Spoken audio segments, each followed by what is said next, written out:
Welcome to One Dime Radio. Today I am here with Andrew Feenberg. Professor Andrew Feenberg is an American philosopher of technology and continental philosophy at Simon Fraser University, and he specializes in the thought of Lukács, Marcuse, the Frankfurt School, and technology more broadly. He's the author of numerous books, such as The Philosophy of Praxis, and most recently, and most relevant to the subject of this podcast, is The Ruthless Critique of Everything Existing, Nature and Revolution in Marcuse's Philosophy of Praxis. And we're going to dive deep into some of the more difficult aspects of Herbert Marcuse's thought. And this will complement, I hope, my most recent video on Herbert Marcuse and One-Dimensional Man. So first, I think it would be great, Andrew, if you could tell us a bit about your intellectual background and your special, unique relationship to Herbert Marcuse and the ways he's influenced you. Well, thank you for inviting me, Tony. I guess I have a complicated intellectual background. I grew up in the middle of the scientific community and spent a lot of my youth and college years studying science, but I was always interested in philosophy. And eventually that became my main concern, my main subject. I wanted to study continental philosophy. And in the 1960s, when I was a student in college, that was not easy. American philosophy was almost entirely analytic. And I had a friend who said, I was looking for a graduate school, and I had a friend who said, you should look at the University of California, San Diego. I said, why? He said, well, they have Marcuse. And I said, who's he? And he said, well, he's a guy who's writing about Marx and Freud. And I said, wow, any guy crazy enough to do that is crazy enough for me. And I immediately sent off my application and they took me. And so I arrived in San Diego, ready to study with this crazy guy. And the first thing I did was ask him to do a reading course with me on Heidegger's Being and Time. So that's how our relationship started out. And we had big arguments about being in time. I thought I knew more about it than he did. Of course, he was sure he knew more than I did, and I guess he was right. But it was fun. And then the other graduate students who'd come there to study with Marcuse decided we should create a magazine. This was the time of the anti-war protests. So we developed our own magazine. There were very few ways for people to learn about what was wrong with the war in Vietnam in the 1960s, in the early 60s. So we actually had quite an audience for our magazine. And Marcuse gave us articles, and we found other things. For example, an article from a French article that we translated. And so that was my early years with Marcuse. And later on, I came back to San Diego after teaching elsewhere, and we became friends and spent a lot of time together. It's only, though, recently that I've actually gone back to his work and tried to really understand the deeper aspects of it. So it's strange. It had a big impact on me. It's certainly what influenced me to study technology, but it was not actually the main concern for most of my academic career. I was more interested in technology studies and in Lukács than in Marcuse. Then recently, some years ago, I decided to restudy Marcuse, and I wrote a book that was a kind of, what would you say, a preliminary study. And then this new book, which is goes much deeper, came out in last year. And it is what I can do with Marcuse. I actually read your book right after around the time I finished my master's dissertation. And because one, I like to see good secondary sources because there's some people like Douglas Kellner, of course, who are very helpful, and a professor I studied under, Terry Malley.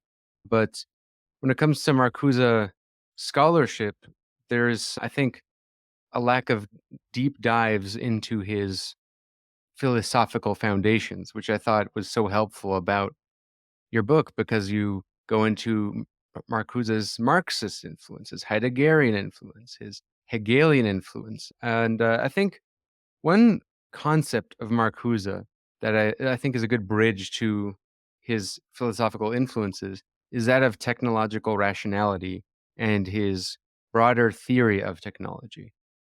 Can you tell us a bit about what that was? Well, Marcuse used the term technological rationality to talk about a cultural form that had overtaken advanced capitalist societies.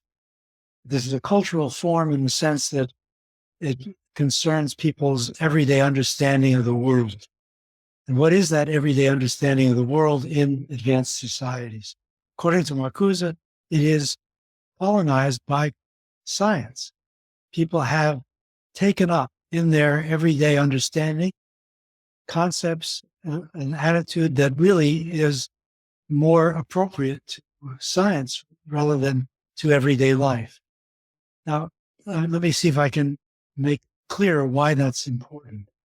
It's not that Marcuse is saying that science is false or wrong. He's not against science. It's just that science is a particular way of viewing the world, and it has its powers by which we can understand many things of importance, but it also has its limitations. Those limitations matter if you take them out of the realm of science into the everyday world. So, for example, before modern times, most people, at least in Europe, thought of science in terms of Aristotle. Aristotle was, in fact, the first guy to create something we call science. In his science, objects had potentialities. Potentialities are the let's say the normative feature of the object, that aspect of the object which it tends toward, which it wants to develop into. Now, you can see why Aristotle would think this and why people who read Aristotle thought it made sense. You look at an acorn and it turns into an oak. You look at a 5-year-old kid and it turns into a professor of philosophy. Anything is possible, right?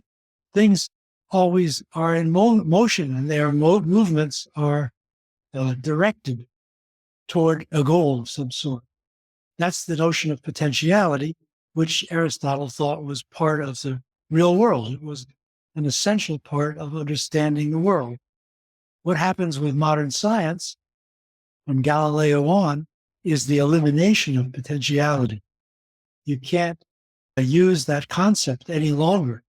Instead, everything becomes mechanistic. You have to look at the causal relations, and those causal relations may or may not tend toward some goal. That's simply a matter of chance. It's not an essential feature of the thing itself. So the acorn turns into the oak. We now know how that happens. And it's through various causal interactions within the acorn and its relation to the earth and so on. And all that is very different from the notion that the acorn contains within itself a potential that it is seeking for and striving for. Okay, so why is this important? Well, because in our everyday life, we still think like Aristotle. We still think a lot about potentialities, especially, for example, in relation to children. We're always seeing them as growing toward some future. Now, what Marcuse is worried about is the fact that this scientific view, which is fine for science and good for technology and makes a lot of sense, is infiltrating our everyday understanding of the world so that we think less and less in terms of potentialities. And this has consequences. If we don't think about potentialities, we have no norms by which to understand the developments around us. There's no easy way then to decide what is right. What we end up simply following the rules of whoever has the power to organize what's going to come next.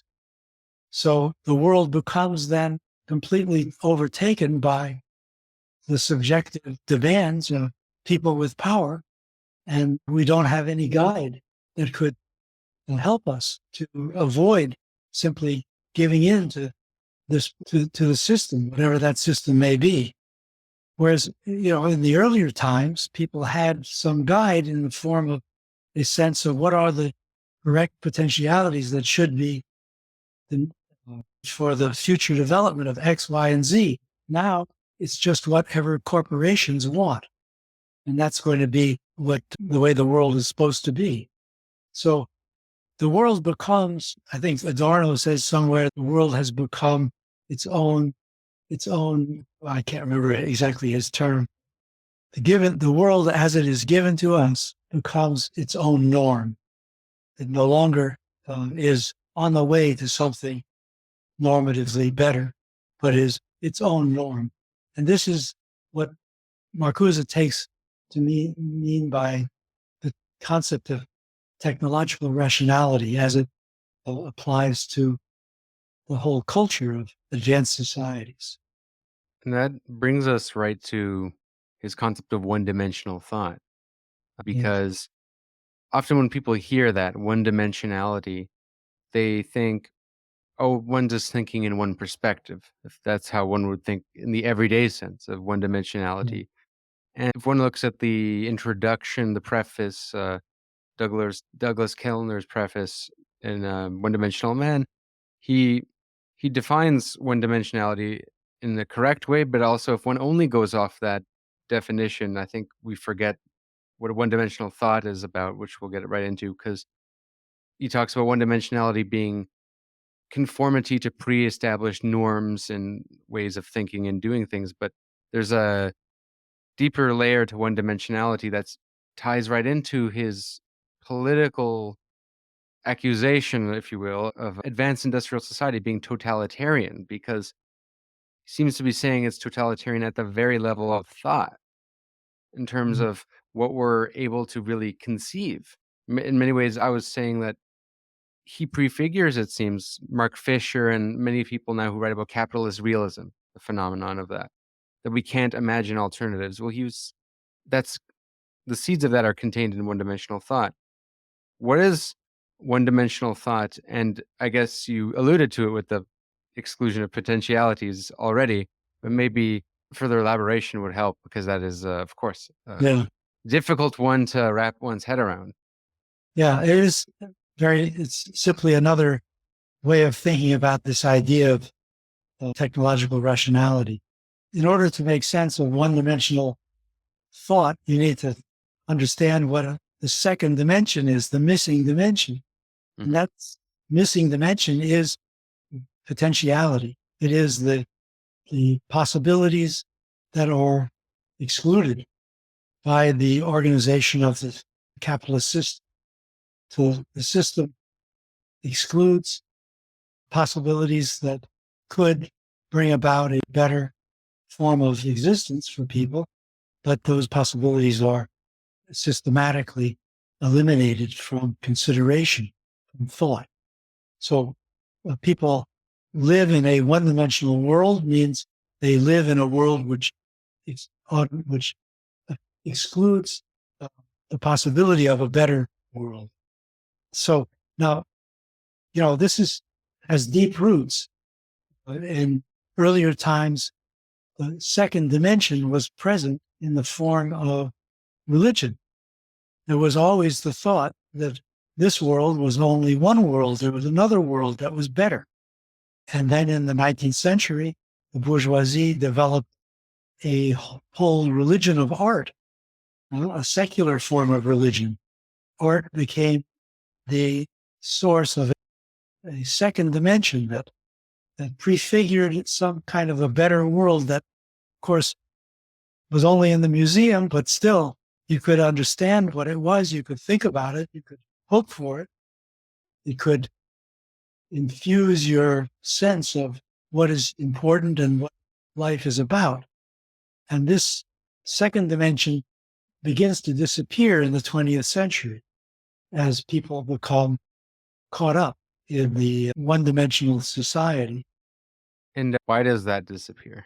For the people in the crowd who might say, that sounds like idealism, which you'd be Well, surprised a lot of Marxists these days kind of forget what idealism is a category, but they tend to dismiss anything at any historiography of ideas as idealists, even though clearly Marcuse is grounding this in a material reality. But yeah, maybe go into that I if think it you would be weren't already. difficult. Well, the point, what happens, according to Marcuse, and I think this is shared by other members of the Frankfurt School, is the development of consumer society.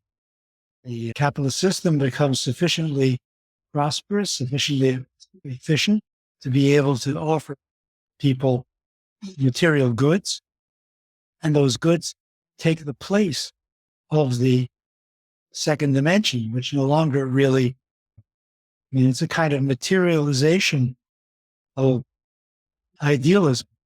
It's not that idealism disappears, it just takes the form of washing machines, automobiles, airplane trips. This is now the heaven that people, or the art that people are living through. And so the power of of consumption as a form of life, as a way of understanding what is good and bad, what is important and what is unimportant, this then becomes the alternative to the second dimension. And so the system then is closed. It's closed because people don't aspire to something beyond it. What they aspire is only to things within it, a better car. As for, I'm not sure what to say about the charge of idealism. It's a bit strange. I don't know really what to You don't make need of to. You don't need to because it's kind of it's you don't need to stoop to that level of silliness. But with regard to potentiality, it might seem evident that there are no alternatives politically on the horizon. And one critique that wasn't as unreasonable that I've heard is that Marcuse is over analyzing this at the dimension of subjectivity and applying what is a contemporary moment. And as a result, people think that his work is no longer relevant because it was only relevant to the post-war era in which you have the compromise of Keynesianism and et cetera. And people say, well, now politics is on the horizon again. And I kind of doubt that just because most of the politics that seem on the horizon seem all within, but as you said, thinking within that same system. They are creating their politics based on the existing state of affairs.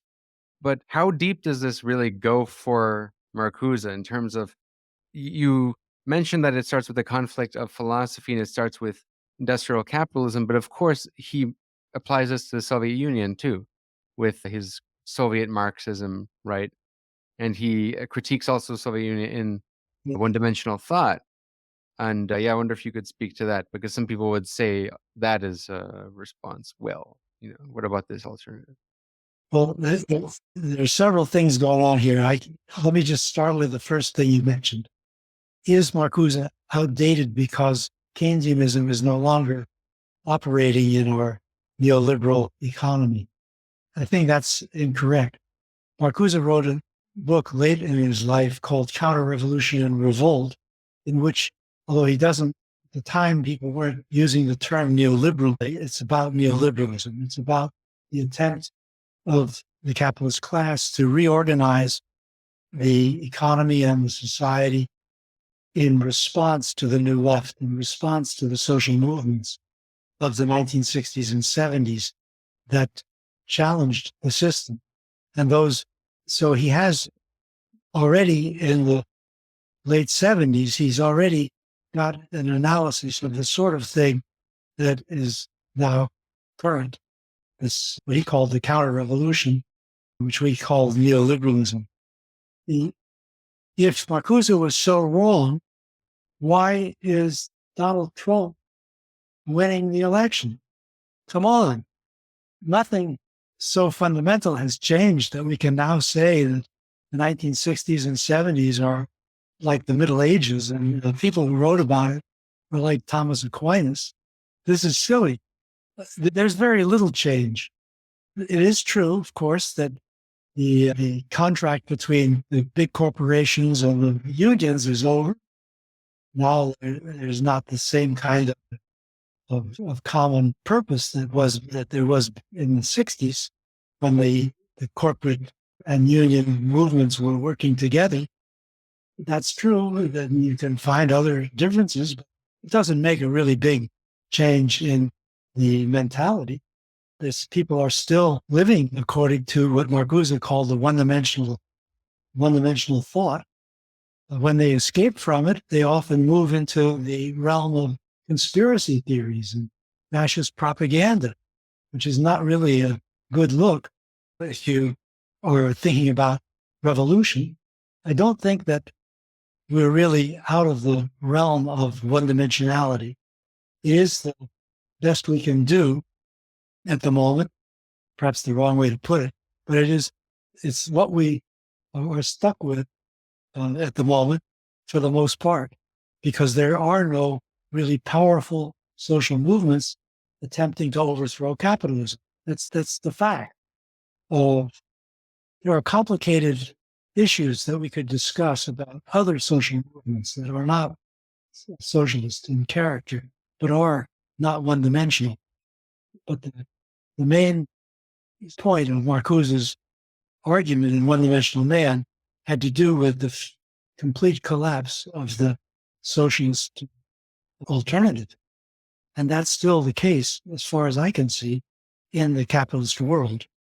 So the problem that people have today seems to me to be that they don't understand what happened in the New Left. They think that somehow the way politics is pursued today is normal. It is not normal.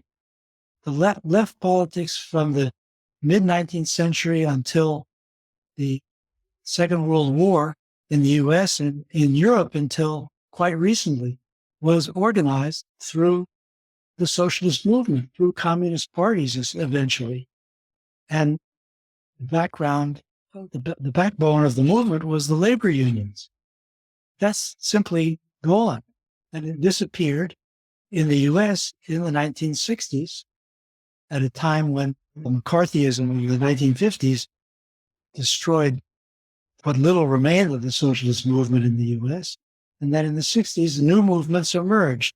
And those movements developed around themes like imperialism, anti-imperialism, feminism, ecology, professional changes in professions like medicine and so on. Movements occurred in many different spheres in the 1960s and 70s, and those movements created a new kind of left. Now, there are people today who would like to return to the old mode of communist parties with the labor movement as the base. I'm not against it, but I just don't see it having much effect. Instead, the larger movements are still fairly small, but they're much bigger than any movement based on the Communist Party. And so Marcuse he understood something important had happened, a fundamental change in the nature of the left. And that change is still ongoing. It's still our left. When people complain about the new left and they say it was a bunch of kids and it was all about sex or whatever, I don't know all the silly things people say, but they completely lost their own history because it's their history. These leftists who think that the new left was a mistake of some sort, it's their history. They still are operating under the conditions that emerged in the 1960s and 70s. And so I don't think Marcuse is out of date at all. I think, on the contrary, you can't understand what's happening now without at least paying some attention to what he wrote. Probably really good contemporary example that justifies your point is you might not be aware of this sort of resurgence of communism online, which in many ways is quite exciting. It's interesting that so many people are getting into communism, but a lot of people don't know where to go from there. And I guess a testament to one-dimensional thought is the fact that a lot of people are simply copying and pasting old, actually existing communism. So a lot of people with Stalin avatars, Mao avatars, Lenin avatars, I don't really have a problem with that, but who are kinda almost in a, I guess maybe postmodernists would say, hauntological way, are kind of, you have these ghosts of the past appearing, and that what better example, what does that show other than the inability to imagine something outside of the state of affairs? But there's these discussions happening with people who want to deal with the history, which I think is in its there's a long way to go, but that's this idea of not being able to imagine something past capitalism. I mean, we went into it about the ontological dimension of this understanding, the real versus the potential. I would like to return to that because when it comes to the real versus the potential, the actual versus the possible, this distinction is something that I think can be seen as sounds a lot more simple than it is. And maybe it's worth getting into the theorist who Marcuse draws inspiration from with regard to this, which is most of all Hegel. And you have Mm. this great chapter, very helpful chapter on Hegel, on Marcuse's understanding of Hegel. If you would like to elaborate on the way Hegel has influenced Marcuse's thought on one dimensionality, because of course that's related to two dimensionality, and the inverse of one dimensional thought in many ways is dialectical thinking. Well, I'm not sure that I have much more to say that I can say right now about, because in fact, the way I described one technological rationality and one dimensionality is in fact straight out of Marcuse's Hegel. Hmm. It's the way in which he understands Hegel. So there are, of course, interesting problems with the notion of potentiality that go beyond what Hegel could have imagined. For example, it's clear that the teleological notion of potential has a very different status in the social world than in the world of the natural phenomena. The acorn turns into the oak because of a mechanism of some sort that we can understand. The way in which capitalism could turn into socialism is quite different. Well, it's not going to be some sort of mechanism. It's going to be through our imagination and our power to envisage and to collectively create a different world, a different way of understanding life.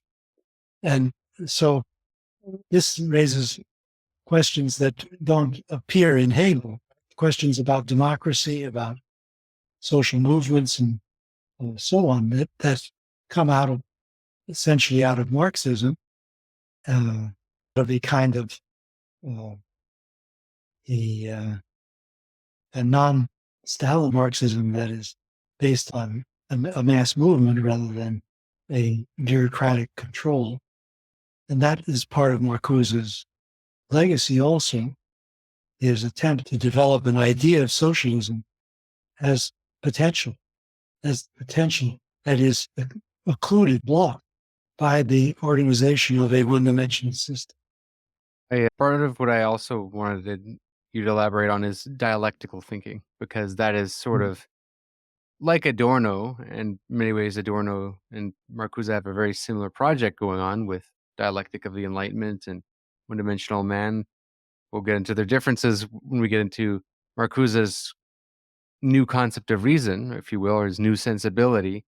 But that's very complicated. I want to wait till I want to take some baby steps before we get there, because I find that I'm still confused with the new sensibility part, probably because I haven't read enough Kant. But with regard to dialectics, in what way is that an alternative that can help people get away from one-dimensional thought? Well, I think Adorno and Marcuse have rather similar ideas about dialectics, but they use a different language to talk about it. And of course, since Adorno is so much more obscure and difficult, he's much more fun for academics. And so he gets all the attention. But in fact, I think they're really working toward the same idea. And it is a Hegelian idea. It's the notion that what we take for things, substances in the philosophical sense of the term, are in fact not self-contained, but always belong to a field of some sort. They always belong to a larger realm within which they are a kind of operation. You could think of them things as like the whirlpool that goes down the drain in your bathtub. It's there, it's a real thing, but it's temporary and it only exists through its connection to all the other things around it. So things are not things in the everyday sense of the term. That's our everyday view because we're operating in a common sense mode where we kind of cut off all the relations between things. This is much easier to understand when you think about it in terms of technical items. Like, is an automobile a thing? Well, in a sense, it's a thing. You can get into it, you can drive it, and so on. But it only exists because there are roads. In the 19th century, there were no roads for things like cars. They had to build the roads in order for cars to actually function properly. Furthermore, there are no gas stations in those days. You had to have gas in order for your car to work. So, in fact, your car is not a thing. It's part of a network, and that network includes roads and oil companies and gas stations. And you understand, this is the nature of the thing is actually much more complex than it looks. And understanding that is fundamental to making sense of the social world. So you think about a university. What is a university? We all are in universities. So we think we know what it is, but actually there's so many connections that are not visible in the nice buildings that exemplify universities. And those connections are what makes the university a university. It exists only through its connections. That doesn't mean it doesn't exist. It exists, but it exists only through its connections. So Adorno talks about this in terms of the concept of identity and non-identity and the notion of constellations. The constellations are the concepts through which you're able to understand the thing in its connections. Marcuse talks about it in terms of the notion of potentiality, which is also an Adornian concept, although it's less salient in his use of the term non-identity. Marcuse is primarily, he also thinks of the thing as part of a network of connections that make it possible for it to function as a thing. But it also contains its potentials. It is always on the move. It's not just a being, it's a becoming. And this, he calls the understanding of the thing as in its potential as a substantive understanding. It takes you beyond the immediate empirical form of the thing, which is what science needs for its work and what one-dimensionality takes for the thing itself. It takes you beyond that toward the becoming of the thing, what it can and in social case wants to become. So this is the fundamental idea of dialectics that both Adorno and Marcuse work with. And that idea of dialectics would involve dealing right with contradiction. And he seems to use the term negative thinking synonymously with dialectics. What And does he mean by negative thinking and positive thinking? Because someone who is new to one-dimensional man reads that, they might think, geez, Marcuse, geez, Adorno, why are you so negative? well, What are these categories for them? positive thinking is the empirical thinking. It's the thinking of the thing as it is in its present form, apart from its connections and its future. That's the positive. And this term positive comes from Foucault. It comes from 19th century ideas about science that still prevail. The use of the term positive is a bit strange nowadays. I guess it was less so in 1880, but this is the idea. If you see the world as simply what it is in the present, in its empirical givenness, is positive.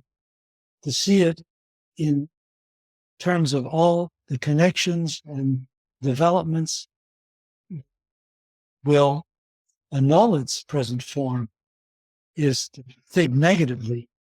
So the negativity comes, of course, as the opposite of the positive. But it doesn't just mean being negative, it means understanding that what is not, right? It is not because it is about to become something else, and it is contingent on other things. It's not in itself, it's always related. And of You're course, in relation to social institutions, negativity can take a positive form. I mean, that's paradoxical, but it can take a form of resistance, of refusal, of a demand that the thing become what it can become rather than remaining what it is, which is, for example, what we would like this capitalist world to do, and want it to move into another phase in which it is a different kind of world. we are often used to thinking of potentials or things as an essence that has potentials contained within it, Mm. and that the external circumstances of the world or historical events are impediments that prevent us from realizing potentials. But correct me if I'm mistaken, it seems that the way Marcuse through Hegel thinks of potentiality is rather that circumstances in history are the process in which these inner potentials are actually tested, in which they actually become real, or they whether they're actually potentials or not. Yes, again, it's the difference with Aristotle, right? The potentials aren't in the thing; potentials are in its connections, in its relations. The potentials belong to the thing through the complexity of the social world in which it exists. So, if you take the university as an example, what is it? It is now what Clark Kerr called the multi-university, the multiversity, a business-oriented, technology-oriented operation in which the humanities are a little sort of fig leaf that allows people to think that they're actually in a academic world, which is when in fact that world has been completely eroded by the transformations of the university system. So is there a possibility of restoring some other way of life in the university? What would that mean? How would that operate? There are people who, of course, want that and argue for it, and they write books about it, and they even sometimes go on strike about it. So there is actually, it's not like it's just a utopia that in a book somewhere that's completely unreal. There are forces that are pushing toward this and the potentiality of the university to become once again a place of learning that it used to be. But those potentials are weak compared to the forces that are driving the university toward ever more technical and capitalistic forms. So this is social struggle, right? Social struggle is about trying to revive or make alive potentialities that are not unreal, but they are marginalized in the actual thing itself. Right. So in other words, the every conjuncture contains seeds of its negation, of its Yes. undoing. Right. Right. Have you seen the movie recently called well, it's not recent, Hail Caesar? Oh, that's silly. Yeah, Oh, they have this it's scene with ridiculous. depicting Marcuse where he says, "The dialectic," Yeah. and there's Well, that has nothing to do with Marcuse. no, it's so They silly. just use his name for somebody, some imaginary person who has no connection to him. Marcuse was very different from the kind of Stalinist that is portrayed in the. Right, yeah. Well, in that they give this obscure example of using funding from Hollywood to fund the revolution, and that's how capitalism's contradictions are undoing capitalism. And they use that's kind of what they were trying to allude to, and yeah, of course, it's just a meme. But I guess speaking of jokes, memes that are relevant to this discussion, I think probably the ultimate example, the epitome of one-dimensional thought was the debate. I'm not sure if you were able to, if you heard about this, but it was back in 2016 when there was this debate between Sam Harris and Jordan Peterson, who by tragedy are considered the most famous public intellectuals of our time. But well, they had this debate, and Sam Harris, representing sort of the positivist view, was saying truth is just what a thing is. We just measure, and truth is deduced by science. And Peterson takes this more skeptic approach where he says, "Well, we don't know what truth is." And Jordan Peterson, he settles on American pragmatism as a solution because he thinks truth is so complex. We should just basically treat truth as something that is useful to us.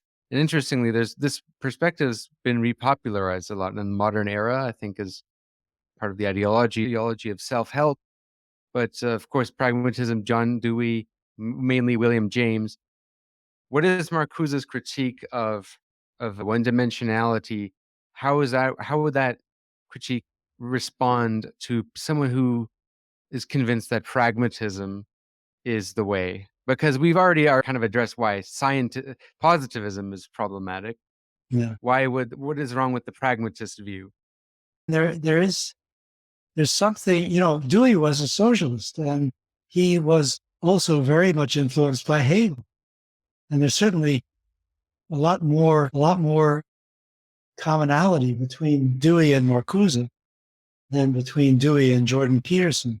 Oh, I think I would say more William James, but Dewey is just usually thrown in there as with pragmatism. Um, yes. Well, Dewey's a but pragmatist. more the idea that yeah, well, that truth is what is useful to you, Yeah. And and that the seems kind of at odds with the Frankfurt School critique of instrumental rationality. truth is what is useful to you. I mean, that's completely absurd.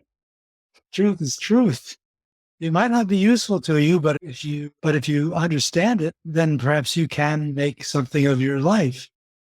I don't know, unless the problem is that the term useful could mean so many different things. If it When I think of technical artifacts, for example, they're useful in a very simple minded way that makes no sense at all if you're thinking about truth.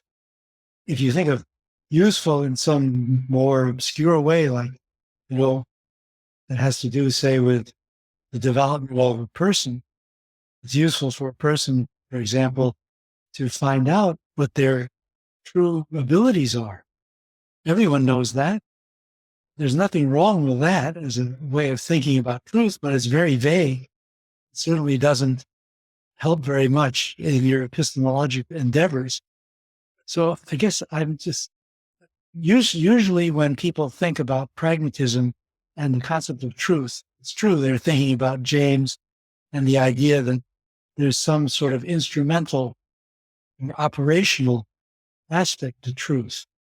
And that I think is only it's only really right for the natural world, for technology, for things of that sort. It makes no sense, our understanding our own person, our own life, our own society. There are many other considerations that have to be taken into account to think about what we mean by truth in those contexts. I guess to play devil's advocate is people who adopt pragmatism as their worldview tend to do so almost as a justification out of the fundamental problems of philosophy for practical purposes, I guess, hence the pragmatism, because they'll think, why should we care what truth really is? We don't know objective truth. There's all these complexities to truth. I don't want to be like Heidegger and Husserl and debate whether a chair is a chair. I just want to better my life for God's sake. So people Well, and, you could say it's anti-intellectual. It is in many ways, but the that view that of objective the complexity of truth, I think, comes from a confusion and a way to just say, well, truth will just be what is useful in a real, consequential way for my life. Now, I think for people like that, how would a dialectical understanding of truth, be superior philosophically? Well, it's the problem is when you say what's useful for my life, what do you mean by your life? Do you even know what you mean by your life? But mostly, I guess people would operationalize the concept of my life in this pragmatic way in terms of money.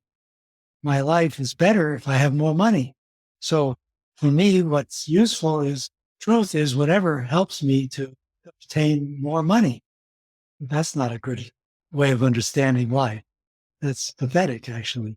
That's now I'm really curious as to why John Dewey is a pragmatist, given that he's influenced by Hegel and that he was a socialist. Because I've only read Experience in Education, but I haven't actually read Mhm. anything to do with his like more complex philosophy. Well, I can't explain Dewey to you. It's been a long time since I've read him. Uh, I Fair think, enough. I think Dewey had ideas about, he used this notion of pragmatism to talk about science and understanding science and technology. And he thought the social world also could be understood through experimental method. So he had a kind of scientific idea of how to improve the social world. And that notion was, of course, completely the opposite of what the Frankfurt School was thinking about. And somehow he managed to squeeze socialism into that idea. And that, I think, is quite implausible. But he thought, like you could have a scientific type of experiment in the social world in order to better improve social systems, things like that, which isn't stupid. I mean, you could actually, in Yeah, Europe, that's very much in Lenin's thought too, because Lenin liked Taylorism as a yeah, method of transition. yeah, yeah. There was a great faith in science in the early part of the 20th century as a kind of opposition to religious superstition and conservatism, traditional conservatism, not the kind we have now. And that made some sort of sense in the context of the New Deal, which was a kind of experiment on reorganizing American society.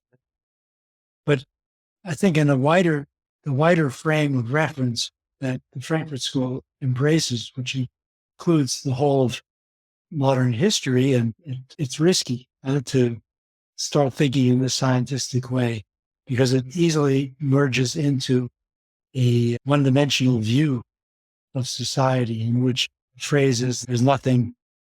What is it? Margaret Thatcher said, "There's no society, There's no society alternative. with no alternative." Yeah, There's no such thing as um, society. Yeah, that's what she said. yeah. But the idea that there's no alternative would could easily morph into the notion that, well, we have to just try and tinker with what we've got because there's no fundamental change possible. And if that's all you think, I mean, there's nothing wrong with tinkering, but if that's all you're willing to do, then you have definitely gone outside the bounds the Frankfurt School wants you to enter. Some who are listening to this might be confused because Karl Marx, of course, professes that the kind of socialism him and Engels put forth is that of a scientific socialism as opposed to a utopian socialism. And of course, Marcuse considered himself a Marxist, a Hegelian Marxist, of Yeah. course, with his own spin, but very much a Marxist in his view of history and takes a lot of inspiration from him. So, in what way what is Marcuse's Marx, and First, how does he settle this science?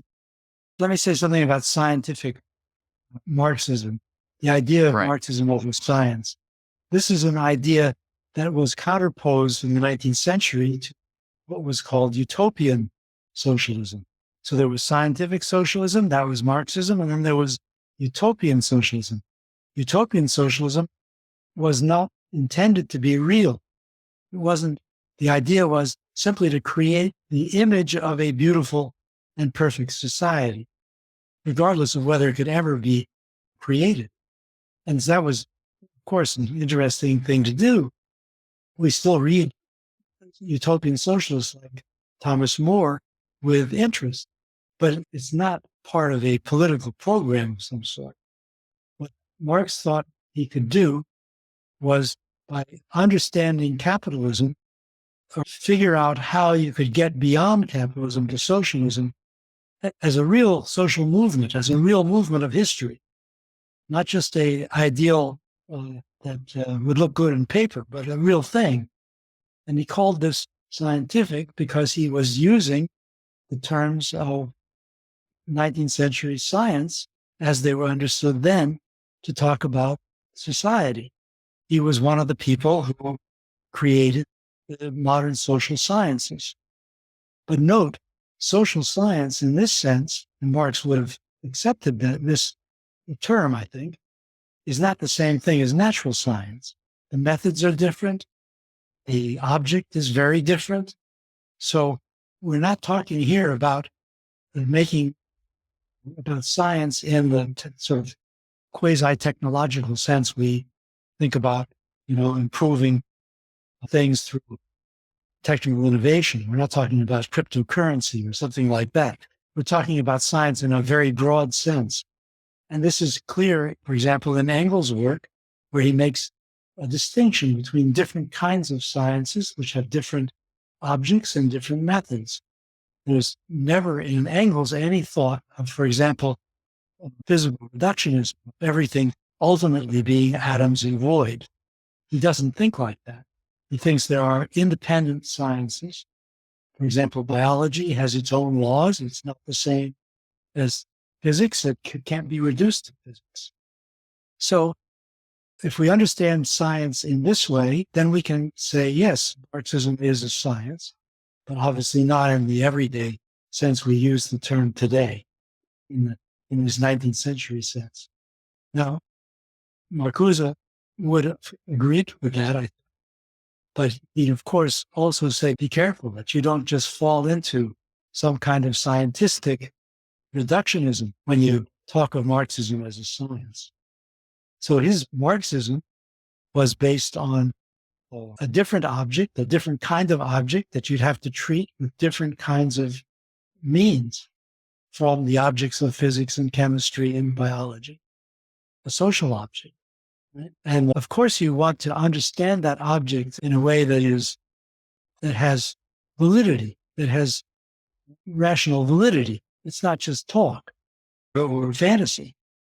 So you want to understand, for example, how the capitalist economy operates and how that affects the way people live, their inequalities that it produces, and so on. All of this needs to be studied and understood in a social scientific, not natural scientific way. But that's not the whole story for Marcuse. And I don't think it was for Marx. For Marx, there was always this thought the system had a potential to transform into something very different, socialism. And that's true for Marcuse as well. The problem for Marcuse, which is different from Marx, is that he doesn't see the agent, the historical agent, capable of making that happen. And I don't think we do either. We don't know how that can happen. That doesn't mean we should give up the idea, but it's not easy to see the path leading to that outcome. Some people who are critics of Hegel, most famously Deleuze, Foucault, a lot of the post-structuralists, but Althusser, a big critic of Hegel. And people who might just be listening, they might say, well, sure, there's this distinction between social science and natural science, but there's this teleology in Hegel and Marx that, Mhm. of course, in very real ways, and the way it's been applied by communist parties, to assume that the victory of socialism is inevitable. And there's sometimes still that way of thinking is still around. Now, and obviously, Marcuse doesn't think it's inevitable because he's analyzing why it didn't happen. That's why the Frankfurt School do did what they did, right?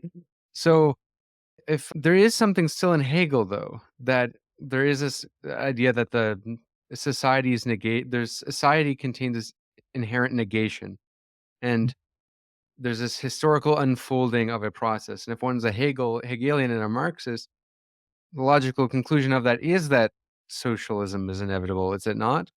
Because I'm asking you to sort of address this teleology question, because this Yeah. is often the basis where so many dismiss Hegel and Marx due to this sort of teleology unfolding. Because the way when I read Marcuse, I don't get the feeling that he thinks it's inevitable. But it's But yeah. a dialectical necessity is not the same as a mechanical necessity. When you run out of gas, your car stops. That's a mechanical necessity. Dialectics is different. It's about, again, back to potentiality. It's about what is potentially possible. But in the case of Marxism, that potentiality can only be activated through a social movement. It's not going to come because, say, there's some new change in the way stocks are listed on the stock exchange. It's not going to come because Elon Musk has figured out a new way to make capitalism work. Sorry, that's just not the way it works. The potential is there, but it can only be activated by a mass movement capable of overthrowing the dominant powers. Now, at one point, Marx thought maybe in England, where there was no standing army, hardly any standing army, and long traditions of democracy, perhaps you could have a transition to socialism propulsed by a mass movement and by democratic means without a violent revolution. But for the most part, he thought that the governments of Europe and Russia would have to be overthrown, and that could then initiate a new phase of history. But in any case, only through a mass movement could you hope to get from capitalism to socialism. I mean, you could have a dictatorship of some sort, but it would not produce socialism. It would produce what happened in Russia, this kind of basically what Lenin actually called it, this, a form of state capitalism. So I think that the issue here is is there a teleology involved in this process? Yeah, Yes. and is the revolutionary subject preordained? Because that is the whole real Althusserian criticism is Althusser doesn't think history necessarily has a subject. Whereas in Hegel, some subjects have to embody the world spirit, right? The zeitgeist of the time. And Yes. for Marx, the subject that is ushering in the revolutionary change is the proletariat. And Marcuse is confused because that doesn't appear to be the case anymore, and is looking for a new subject. And that's sort of what I'm addressing. Is there ever actually a subject necessarily in history? 'Cause Well, that's the people who are critical of that tend to espouse that sort of position. the Althusserian position, as I understand it, and I haven't spent a lot of time with him in recent years. I just actually did read some of his stuff on Gramsci. It seems to me incoherent. He seems to think that the revolution will happen without anybody actually wanting it to happen or knowing that it's going to happen. There is no subject. It's just going to happen. And then, of course, we'll have these communists who will help us to make sense of what's going on. People like him. But this has this doesn't really sound like history. History doesn't happen by accident. The people who made the French Revolution maybe didn't understand exactly what was going on and what they were doing, but they had an idea.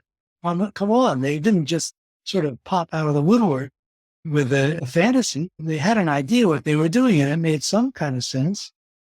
And certainly a socialist revolution would have to be of the same nature. The people who, you know, in Victor Serge's book on the first year of the revolution, there's an interesting discussion about the revolution of 1905. According to Serge, the revolution of 1905 started out when workers in the printing presses demanded to be paid the same amount punctuation that they were paid for letters. Okay? That's a completely insignificant occasion. But for some reason, it struck a chord with other workers in St. Petersburg and Moscow, and the movement spread and became a general strike. And then the railway workers went on strike. And then the peasants started to assassinate their landlords. And pretty soon you had a revolution. And in the midst of all this, there must have been somebody who knew what was going on, maybe some social democrats, of whom there were a few thousand in Russia in 1905. But there was no revolution. It ended, you needed the mass to have much more education, and not necessarily book education, political education, to know what they were fighting for, to know why they were there. You didn't want them to go out as revolutionaries in 1905 did, with candles, asking the little papa, the czar, to listen to their demands. You had to know what you were doing. So, I think that's in the nature of the Marxist idea of revolution. It's not like, if I understand Althusser's notion, it's not like that at all. And it's interesting because Althusser wrote all this stuff just before the 1968 movement in France, in which I was there, and we did know what we were doing. We had a very good idea that we were an agent of revolution and we were attempting to overthrow capitalism. We weren't just people who had complaints. Of course, it started out like the typographers, the students who had complaints about what. Just clarify that for a second. You were in France in in 68. May 68. Yeah. He's been around. Yes, I have.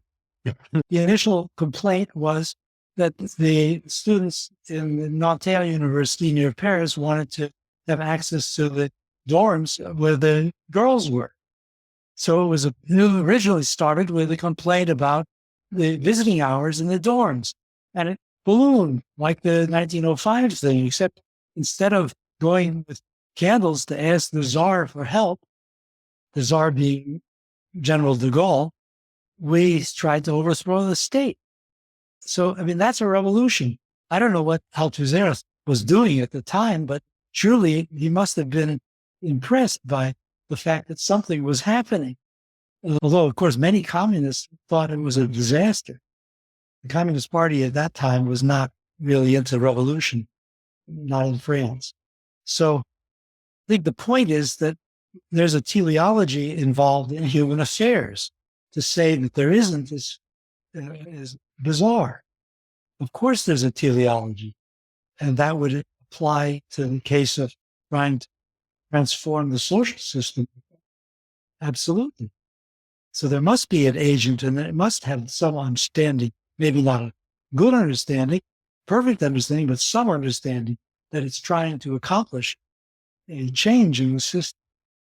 So I can't make any sense of the idea that Marxism would somehow be wrong because it includes a teleological element. And that's in the nature of human existence.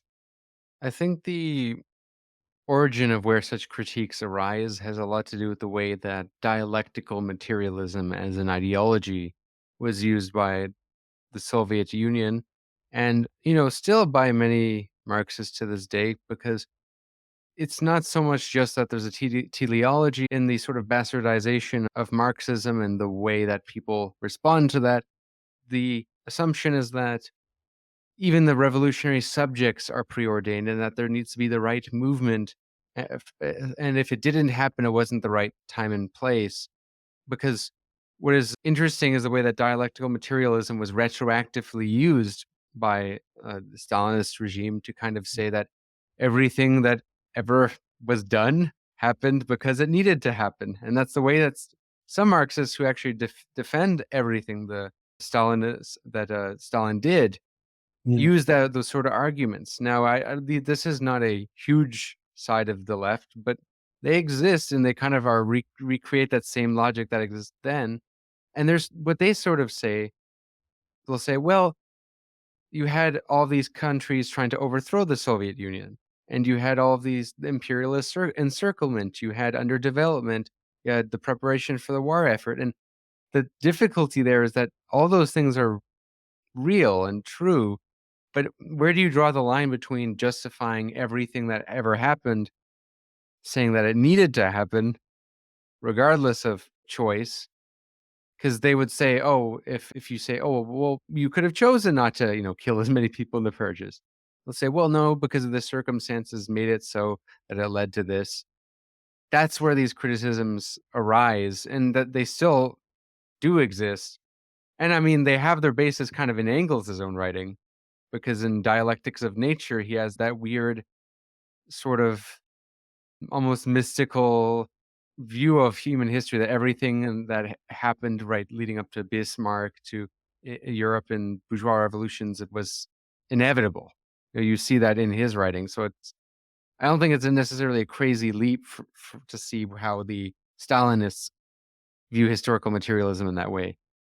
That I, I don't dismiss Marx on that base, but I'm just trying to yes, argue the devil's advocate for the people who do, just so we can refute it in a dialectical way.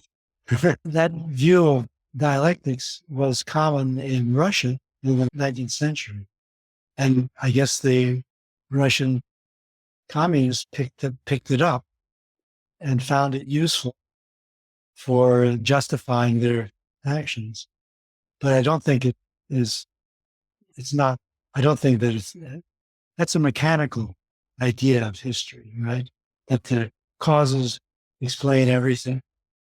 So there's essentially no teleology. Everything is explained by prior causes.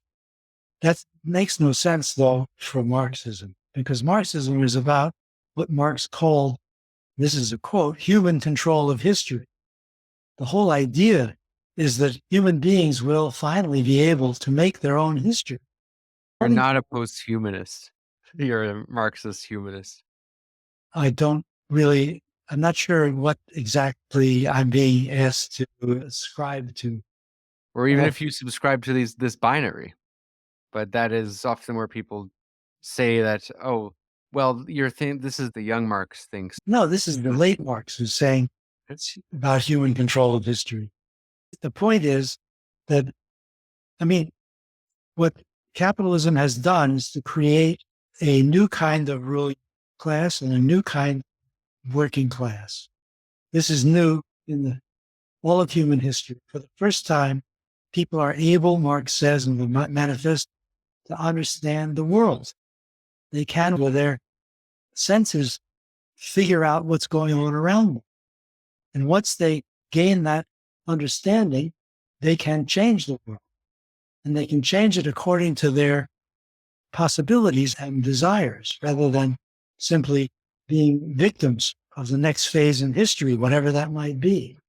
That's Marxism. People who don't think that's Marxism, I have got a problem.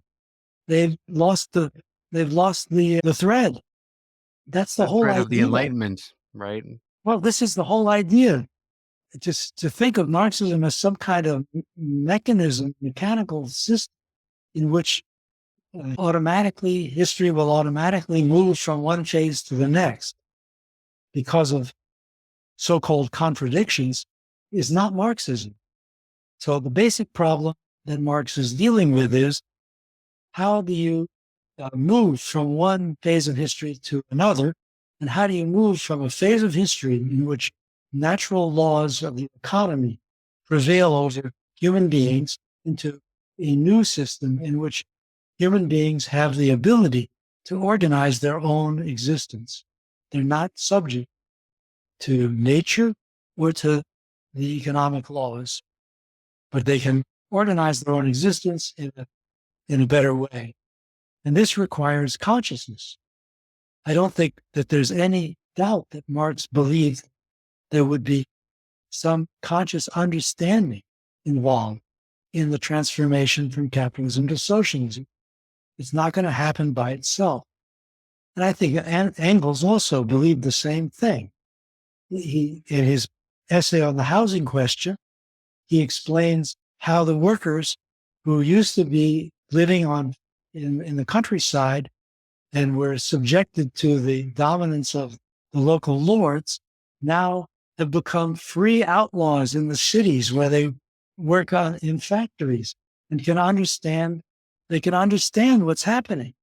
They have moved from one intellectual sphere to another, essentially quasi-feudal and Christian world to the modern world where they can understand what's going on.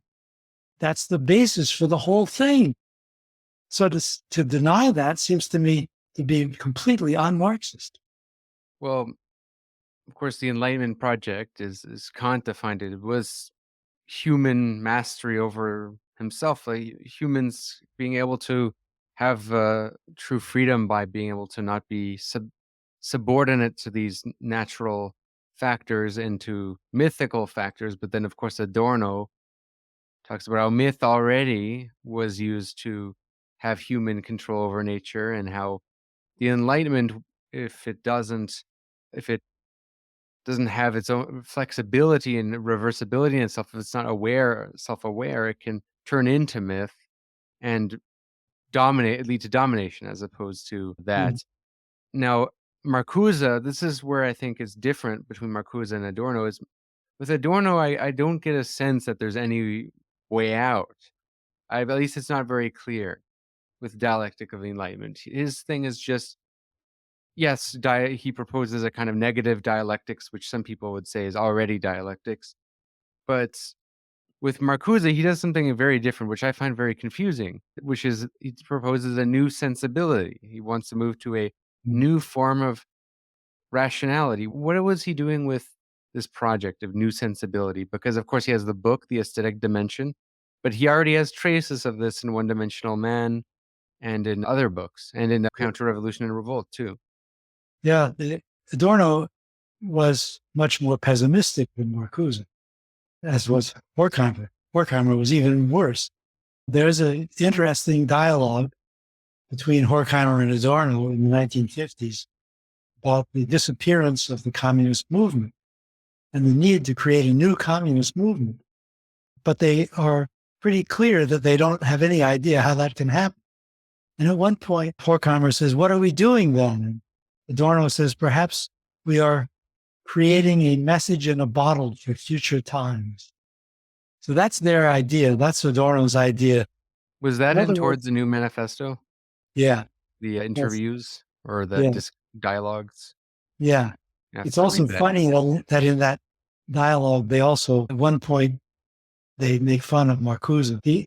So what Adorno and Horkheimer are saying there is, even though we have no idea how socialism might be created, we're not going to give up. We'll put our message in a bottle and leave it for future generations.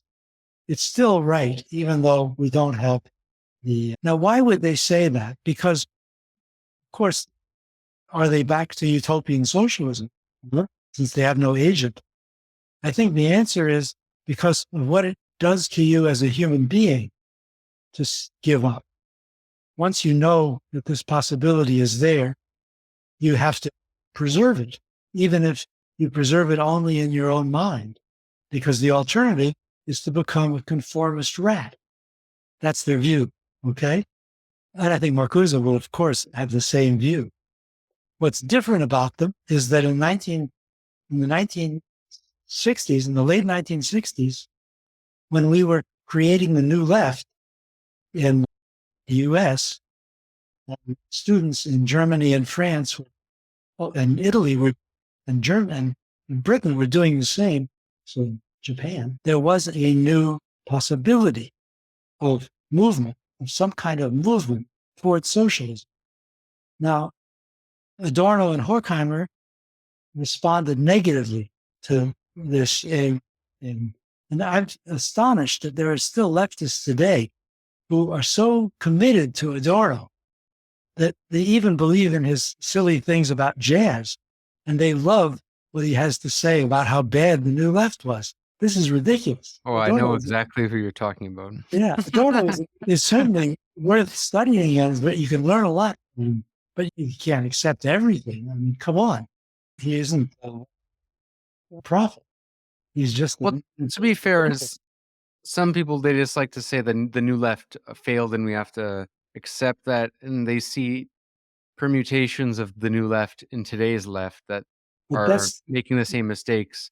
That's kind of yeah, their position, I that's think. all true. That's all true, but it has nothing to do with Adorno deciding to call the police on the students who occupied his seminar.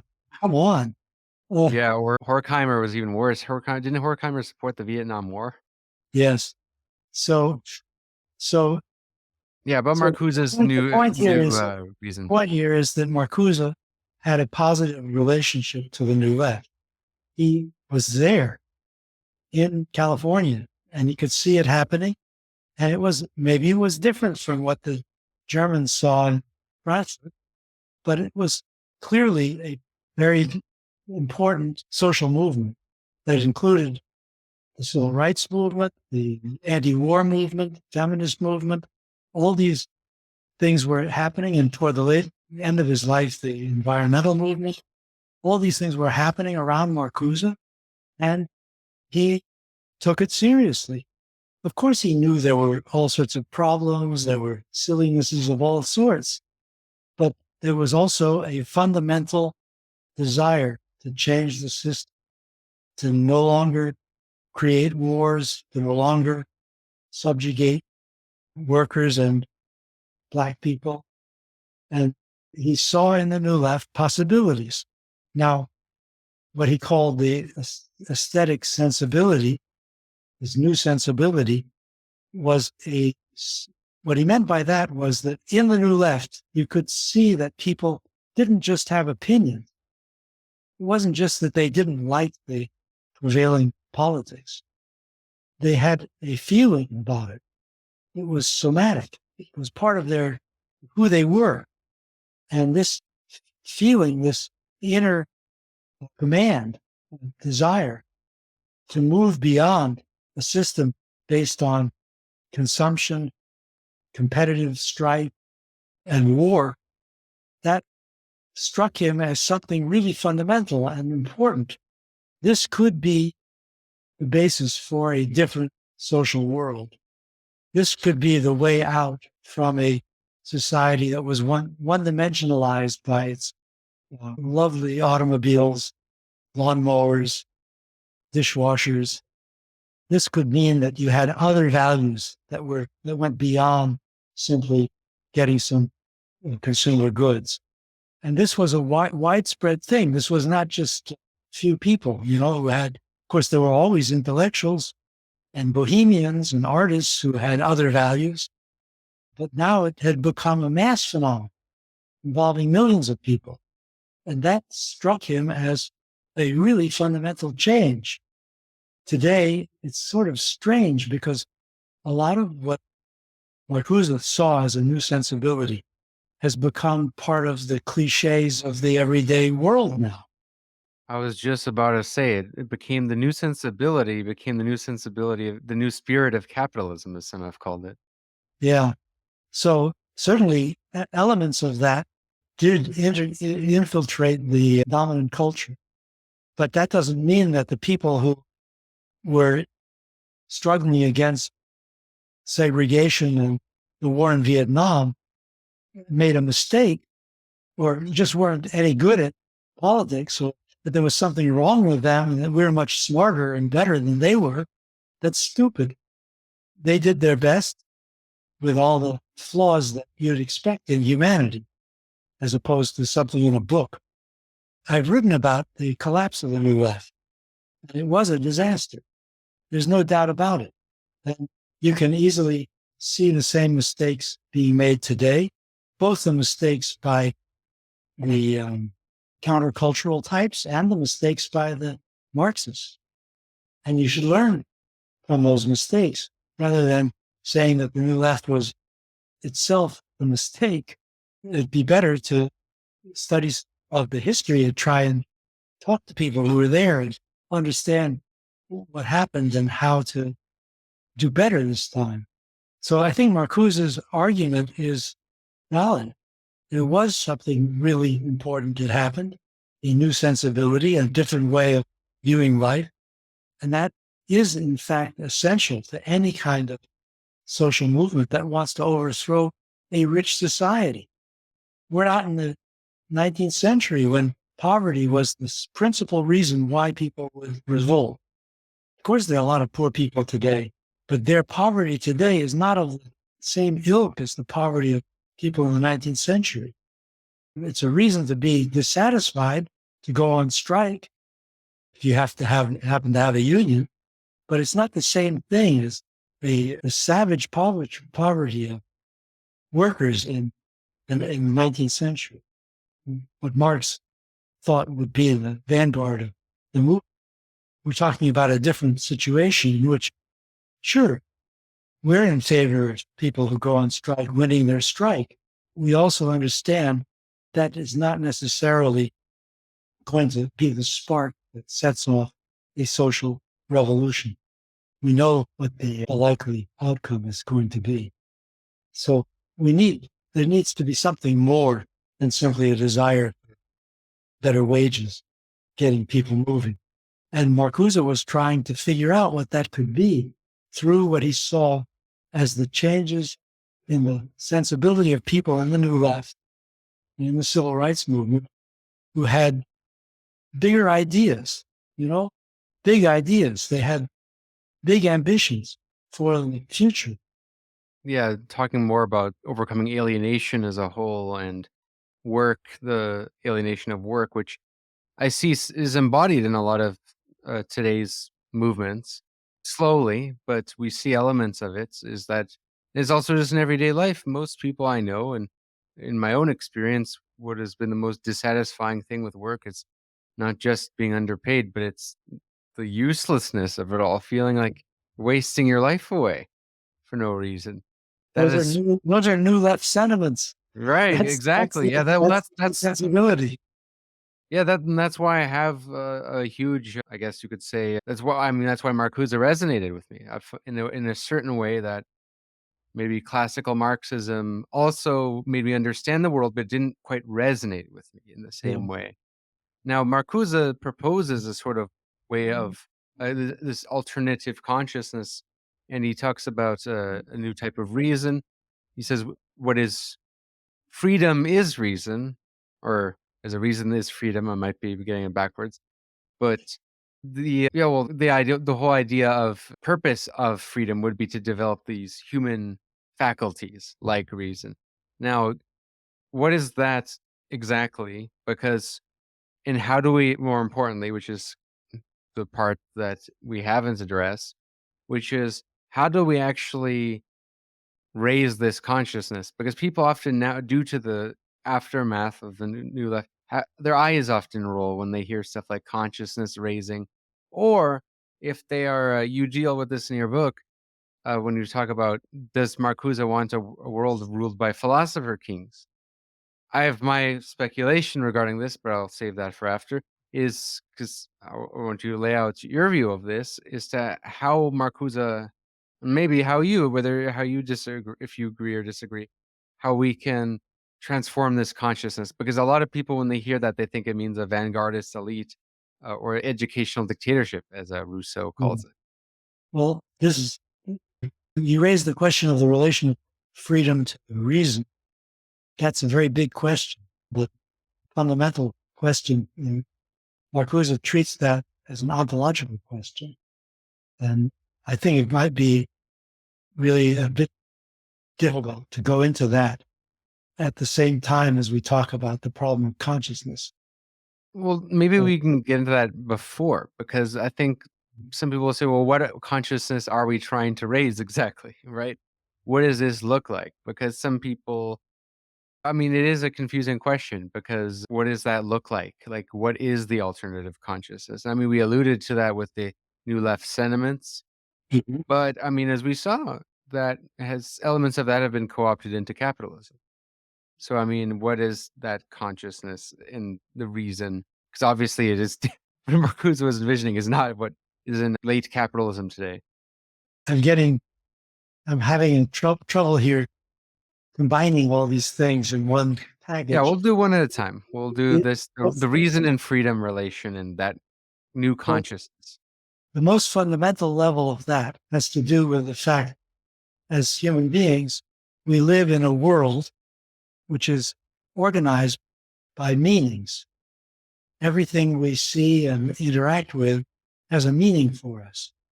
And we move in that world freely in the sense that we can decide where we want to go, what we want to do. We're not bound by instinct. An animal bound by instinct doesn't have the flexibility that we have with the concepts and with the meanings that we live. Those meanings can be changed. They have a historical background, a cultural background of some sort. They're not simply, we don't move mechanically from one thing to another according to instinct. We live in a world. And this concept of world, Marcuse gets ultimately from Heidegger and Husserl. It's a phenomenological concept. And freedom and reason are combined because reason is realm of concepts, and we are free in the sense we can deploy these concepts, develop them, and live by them. So reason requires freedom. It is not bound by instinct. And reason is realm of concepts through which we understand the world and attribute meaning to it. So this is very abstract. This is, fundamental ontology and very different than from the more specific question of what is meant by consciousness in the context of social movements. And I think that is a difficult question also, but it's a very different question. It presupposes, of course, the fact that we are rational beings and free beings in the ontological sense, but it's a specification, you might say, of that. And I'm not sure that Marcuse actually is the place to go to think about that question of consciousness. He observed it. I mean, first he saw the loss of a potentiality in the working class as it became co-opted into capitalism by the consumer society. And he saw it return in the new left with the new sensibility, the ability to see beyond the given toward a better world. But he didn't actually have a theory of how you would develop that consciousness and what, say, political movements, let's say he didn't have a theory, for example, of the party and things of that sort. So he talked about that stuff in the 1940s, but, by the time the new left was around, it was no longer, and by then it was a different world, right? So I think we need really different sources to get into the question of consciousness. But certainly Marcuse would not have believed in intellectuals taking over or something like that. He rejects that idea. He discusses the problem in Eros and Civilization. He says when Rousseau talked about a educational dictatorship, this is in the 18th century, right? It made some sort of sense because the mass of the population was completely uneducated. But today, he says that does no longer make sense. You have to have a democratic movement in order to change society. So he's, I think, quite clear that this is the change in consciousness has to come from the people. But I mean, again, doesn't mean he doesn't think intellectuals have no role. Of course they have a role. And there's a funny place where Lenin says, people are saying that we intend to rule as intellectuals over the people. He says, in fact, the people have something to tell us. Obviously, it wasn't intellectuals who created the new left. That came from below. And intellectuals maybe could add some useful information about things like the nature of imperialism. It might not be obvious to everyone, even though they were appalled at the slaughter in Vietnam. It'd be useful to know more about imperialism if you're going to go out and demonstrate against the Vietnam War. So intellectuals have a role, but that's not the same thing as a dictatorship of intellectuals. Marcuse would not have thought that made any sense. Yeah, certainly. He's quite clear in some of the speeches as well, where he says there can't even be a revolutionary party without a revolutionary mass. Yeah. But still, some people who oppose the idea of a vanguard entirely. And I don't think Marcuse wanted a dictatorship of intellectuals, but I think it's hard to read his work and not see that the logical conclusion of it is some kind of vanguardism, which I'm not inherently opposed to. I think we need leadership, we need discipline, but it has to be accountable and has to be democratic accountability to it. But there's there is people say, because Marcuse himself did say he was a libertarian socialist. Now, some people take that to mean anarchistic, but when I read One Dimensional Man, I feel like the logical conclusion it is a little tough to grapple with. And I'm going to quickly just read a quote which you're already familiar with, but for the Mhm. audience, at the end of One Dimensional Man, when he says, the mere absence of all advertising and all indoctrinating media of information and entertainment would plunge the individual into a traumatic void where he would have the chance to become an instrument of progress. It is one of which, like others in the established societies, is methodologic. Why to skip there? Jesus. Well, basically, he says man will have to learn his ABCs again. But if deprived of all indoctrinating media, Yeah. he'll have to You basically know, learn how to think. He'll have to develop his human faculties, and that's scary. And, Marcuse was a provocateur. Unlike Adorno and Horkheimer, who were very stern, and Marcuse had a sense of humor. And he liked to push things to the point where you could maybe understand something that you wouldn't have otherwise grasped, even if it meant saying something that was, not really convincing, not really. So, for example, the whole of his book on repressive tolerance is a kind of a shaggy dog story. The whole book is about how you need to understand that liberal tolerance was already intolerant of feudalism and its ideologies, and the socialist movement would have to be intolerant of capitalism. And you go through the whole thing, and then you get to the end, and he says, well, after all, that's impossible. So we'd better just try and work for a more democratic society. So why did he put us through that? Well, because he wanted us to understand to get a sense of just how bad things were, just how difficult it is to achieve anything like a fair public opinion in our society, just how difficult it is for anything to get through that isn't prefabricated by the system, you know? And yeah, so, and in Counter-Revolution or Revolt, he has this polemic against direct democracy where he says, "Well, what if people vote wrong?" Basically. well, in 1919, he was drafted, in 1918, he was drafted into the army, and they sent him to Berlin. I mean, I guess he lived in Berlin, so he was sent there to the military in Berlin, and he joined, and then the soldiers revolted in the midst of the collapse of the regime. And there was a revolution in parts of Germany, and he was part of that. He was in the Soldiers' Council, sort of the Soviet of Berlin Revolution, and was astonished and disappointed when when the soldiers re-elected their old officers. So all those Prussian reactionaries who'd been stomping on them before suddenly were back in power. And I think as a result, he never trusted the people. In fact, he used to make fun of it. He'd say, down with the people.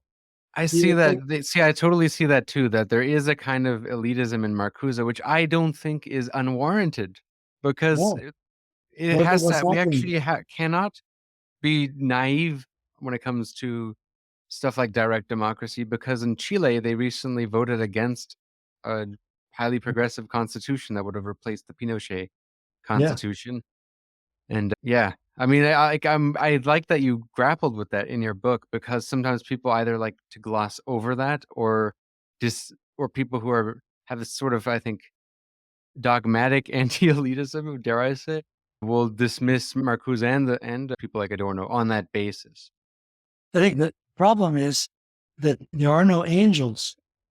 It's simple.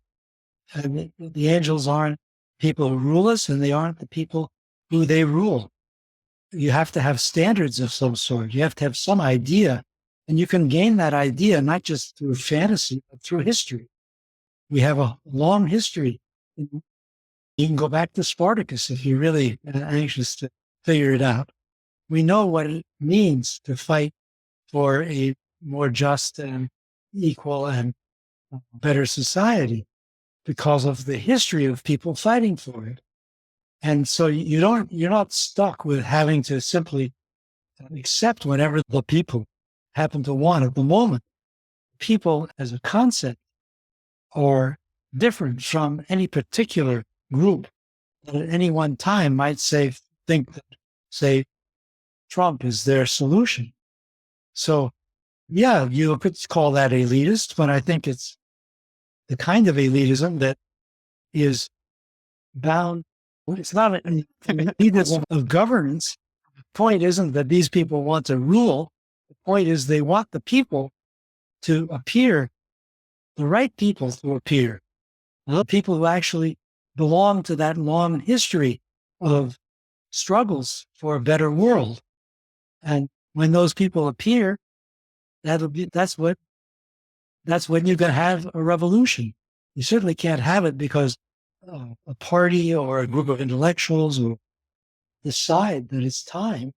That's not going to work.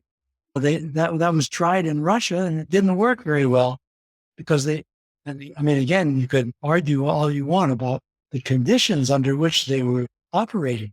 But if you know the history, I mean, Lenin thought that they were making the revolution so that the Russian regime would not be able to stop the German revolution that Marcuse was participating in Berlin. They were storing grain in a famine in Russia so they could send it by train to Germany to save the revolution in Germany. They didn't think they were going to do what actually happened. They thought they were doing something entirely different. They were part of the world revolution.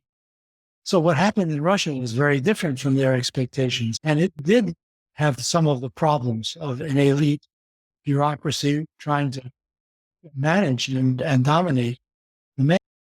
But that's not what Marcuse was interested in.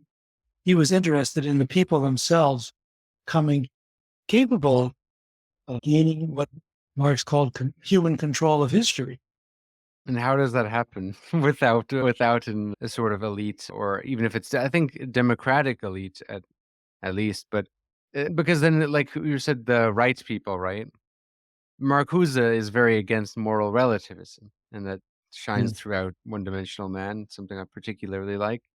He obviously thinks there is like a truth and there is correct ideas. And would that not logically mean a sort of elite, but it would be one connected to the people? What I'm trying to say here is that I think, for according to Marcuse's own thoughts, something like anarchism or horizontalism is kind of impossible.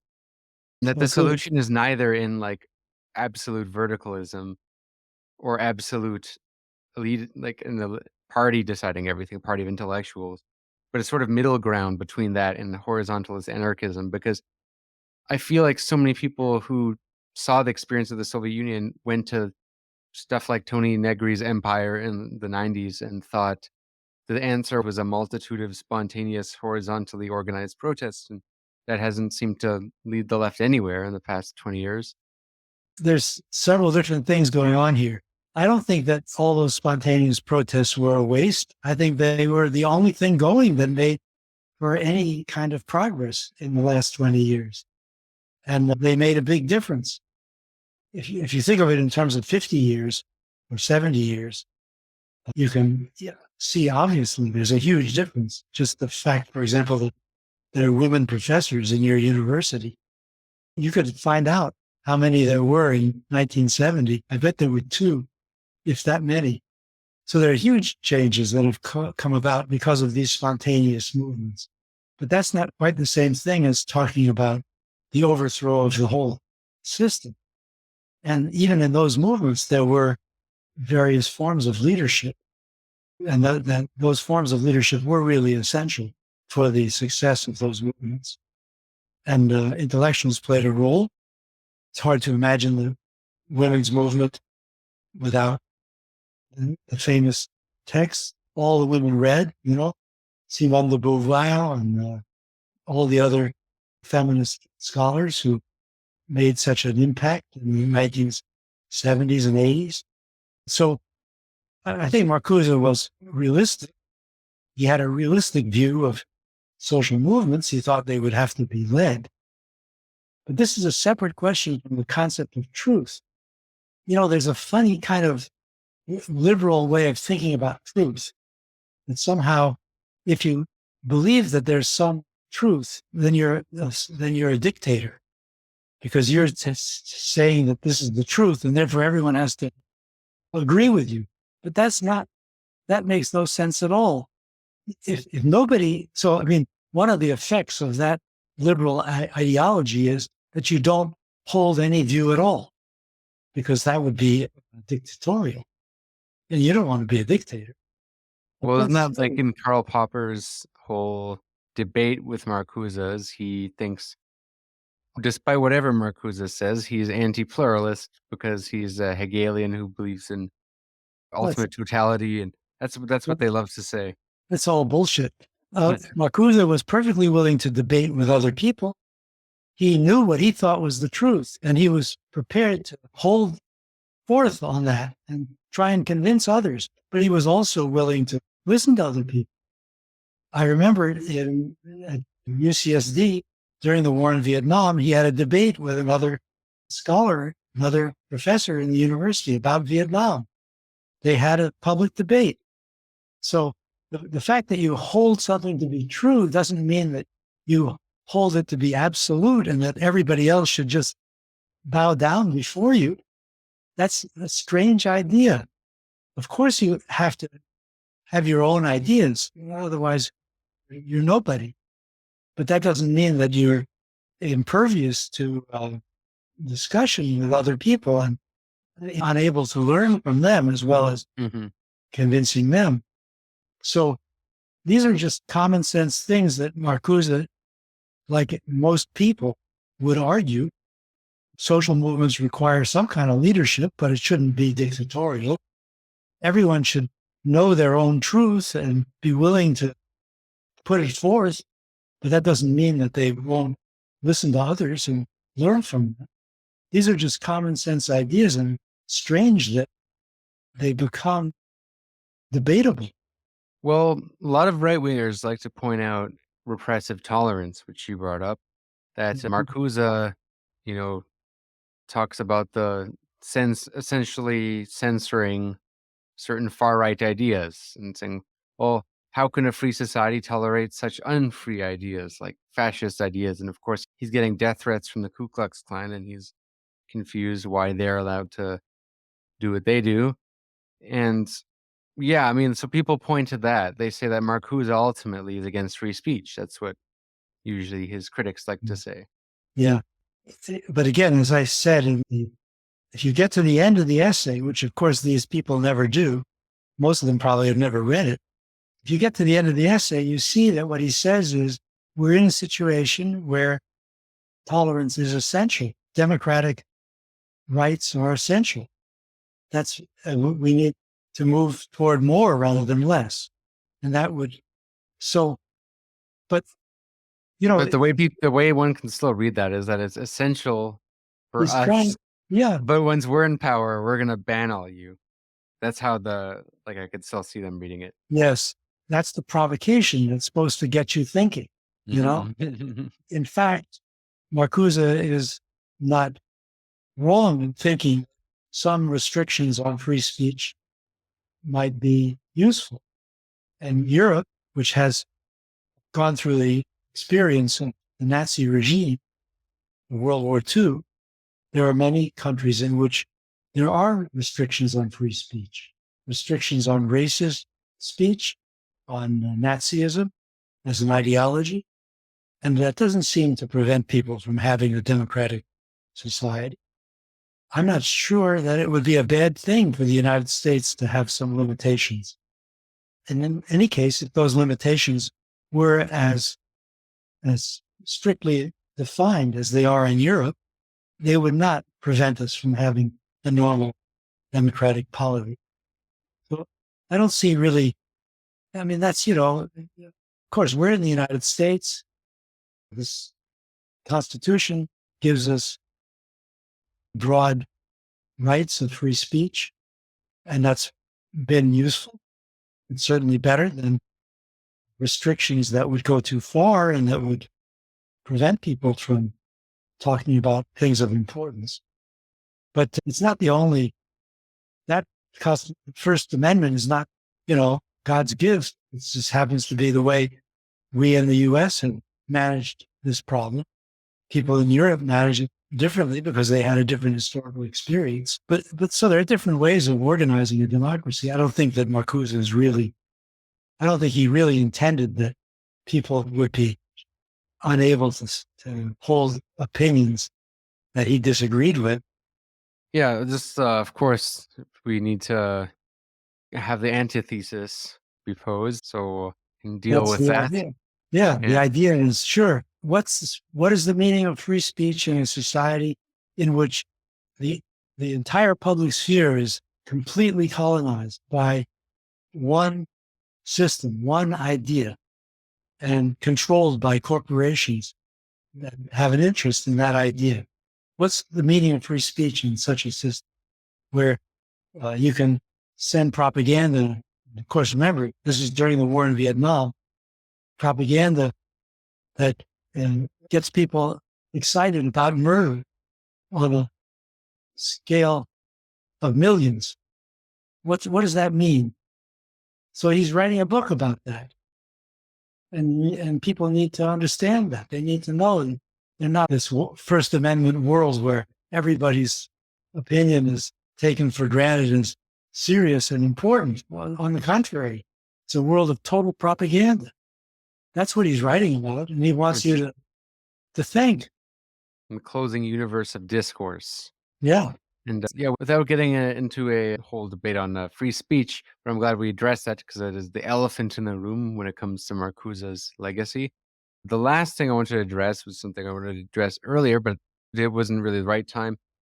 It just really depends how much time we have. But the last thing I wanted to address was Marcuse's Freud.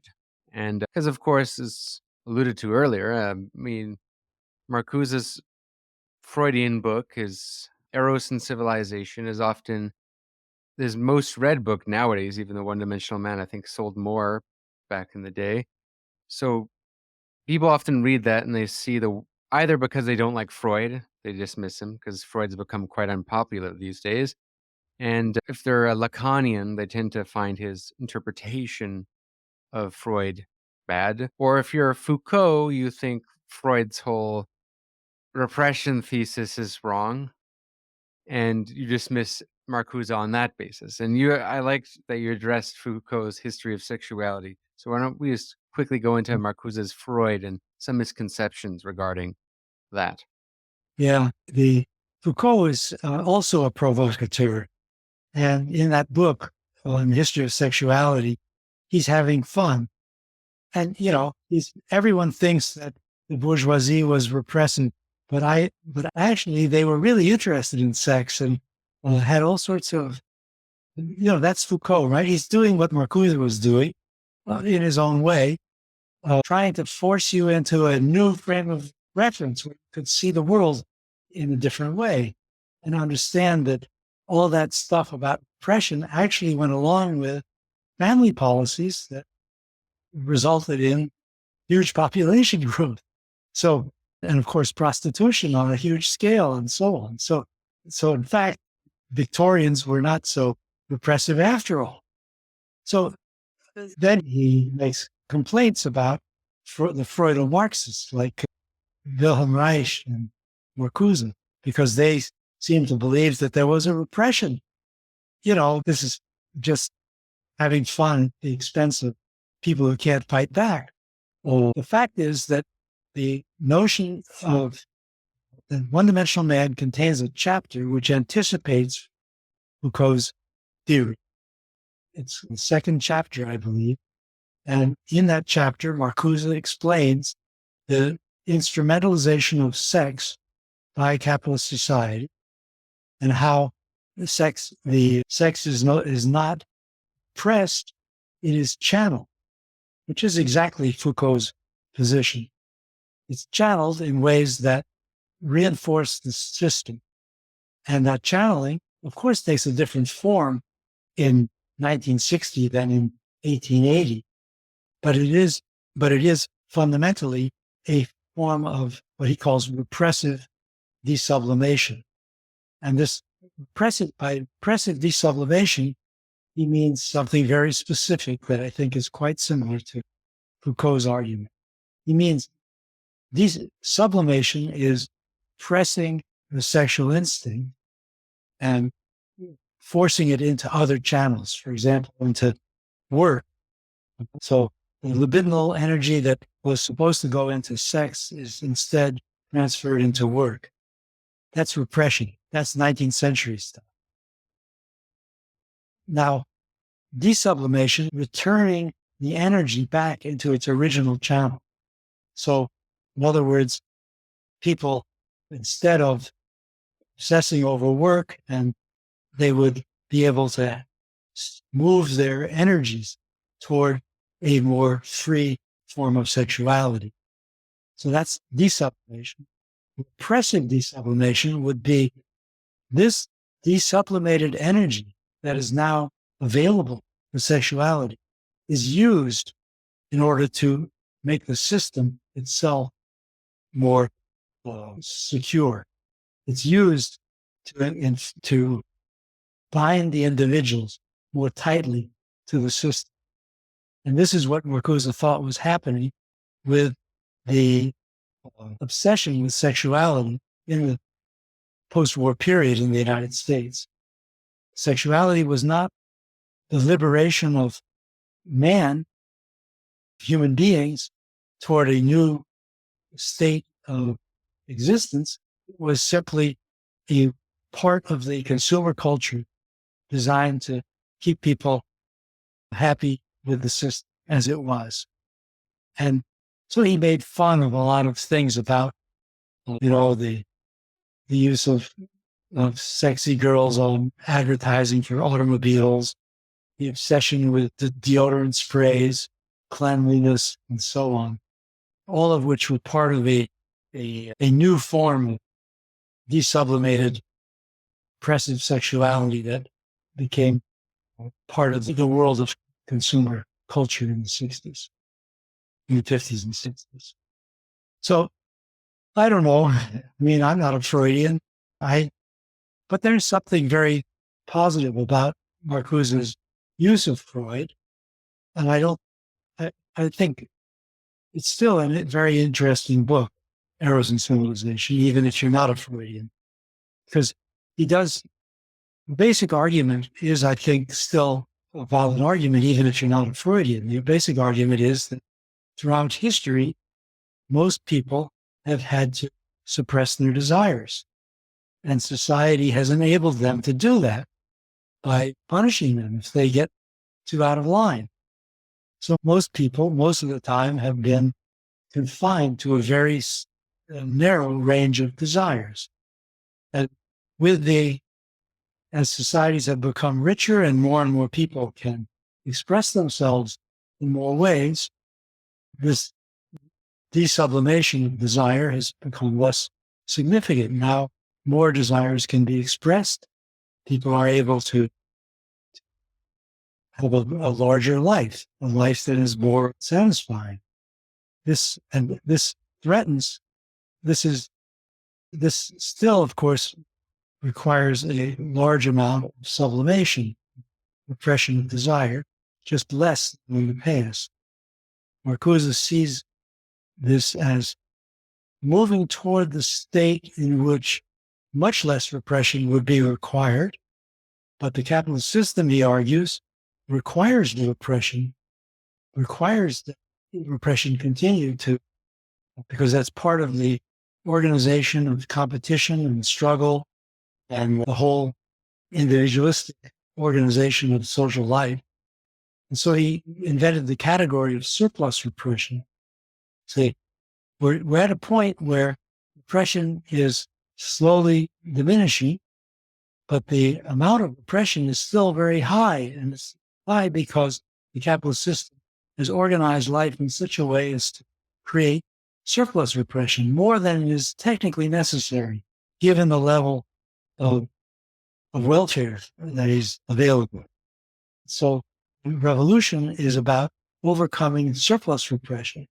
It doesn't mean there'd be no repression. There'd still be repression, but less than what is in fact required by a civilized society, not the extra amount required by a capitalist version of it. That's an interesting argument. And that's the main argument of Eros and Civilization. So even though I'm That's not a where theory, I think the book is interesting. I think that's also what generates all the confusion, though, because when he says he does use repression in that Freudian way, repression of desire in Eros and Civilization, whereas in repressive desublimation, the system really it satisfies those desires, but keeping people in a loop and by nature desublimating those desires so they don't have any revolutionary sublimation Right. rather than classical repression. So I think the confusion of repressive is why some people don't take him seriously because they don't see the different ways he's using repression. But I do think there is truth in the critique of his repression hypothesis in Eros and Civilization, because we look at capitalism today. Seems like it's nothing but the expansion of desire, and it seems to prey on that, and by And that's what he means by surplus, by repressive desublimation. yes, yeah, That's his exactly. theory.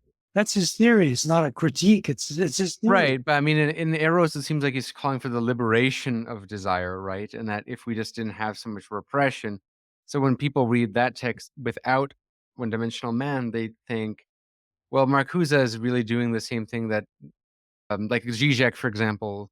I try to really find what Zizek would said about Marcuse. He doesn't say much of anything other than in one interview in conversations with Zizek, where he says, if there's one book he would throw in the trash, it would be Eros and Civilization. You know And, that's he says that on the on the back of basis my book.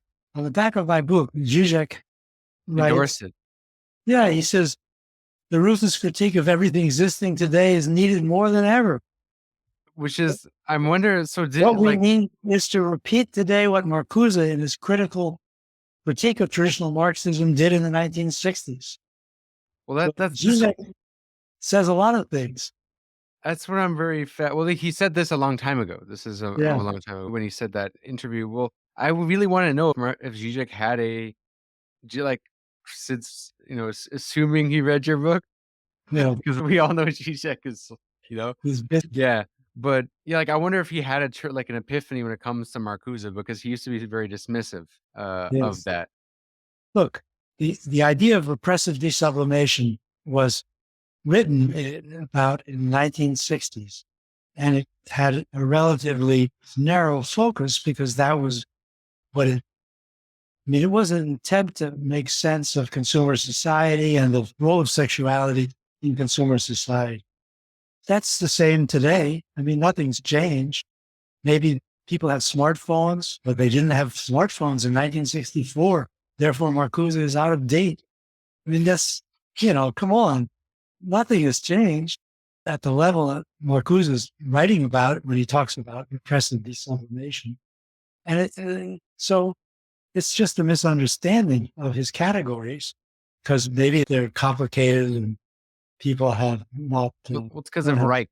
Wilhelm Reich and right, repression is very different from what Reich was doing from Marcuse, and Marcuse right. even distances himself from Reich and counter-revolution and revolt, right?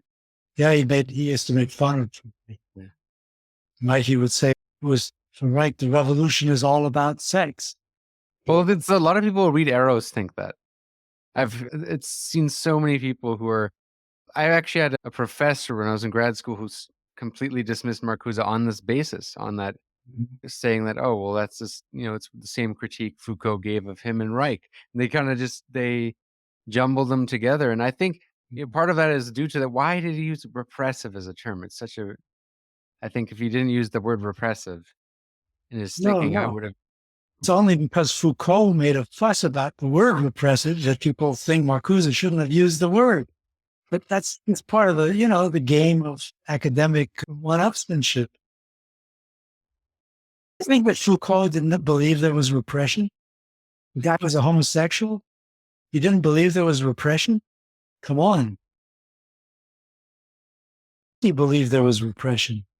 And people like him were heavily repressed.